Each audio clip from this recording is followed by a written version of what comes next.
లోకేష్ పై AP deputy CM P Rajanna Dora తీవ్ర స్థాయిలో ఫైర్ అయ్యారు. సీఎం జగన్ పై తనపై లేనిపోని అసత్య ఆరోపణలు చేస్తే ఊరుకునేది లేదని హెచ్చరించారు.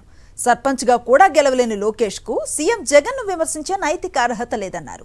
గతంలో గిరిజనులను చిన్నచూపు చూసిన టీడీపీ ఇప్పుడు గిరిజనుల గురించి మాట్లాడటం హాస్యాస్పదంగా ఉందన్నారు. జెండాలు జతకట్టడం ప్రతిపక్షాల ఎజెండా అయితే జనం గుండెల్లో గుడి కట్టడమే సీఎం జగన్ ఎజెండా అన్నారు రాజన్న దొర. మీరు మా గురించి మాట్లాడతారు, మా నియోజకవర్గాల గురించి, మా ముఖ్యమంత్రి గారి గురించి, మా పరిపాలన గురించి మాట్లాడతారు. గిరిజనులకు అన్నీ చేసేస్తాడట. మీకు సిగ్గు లజ్జ ఉన్నదాని అడుగుతాను. మీ పార్టీకి కానీ మీ నాయకులకు కానీ ఒక్కడికే కాదు, చంద్రబాబుతో సహా చెప్తారను. నిజంగా మీకు సిగ్గు లజ్జ ఉన్నదా అంటున్నాను.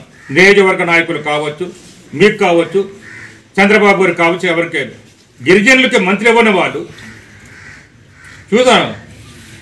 అమ్మకి సీర పెట్టలేని వాడు వడ్డానం పెడతాడు అన్నట్టుగా ఉంటుంది అనమాట.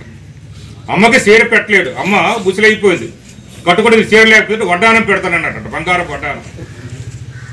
అటువంటిది గిరిజనులకు పద్ధతి ప్రకారం ఇచ్చే మంత్రినే మీరు ఇవ్వలేదు. మీరు ఇచ్చారా మంత్రిని? కాబట్టి నియోజకవర్గ తెలుగుదేశం నాయకులు కావచ్చు, రాష్ట్ర స్థాయి తెలుగుదేశం నాయకులు ఇచ్చముచ్చి మాట్లాడతామంటే ఊరుకునే ప్రసక్తి ఉండదు. ఊరుకునే ప్రసక్తి ఉండదు. ఇక నుంచి అయినా మాట్లాడేటప్పుడు ఆచితూచి మాట్లాడండి.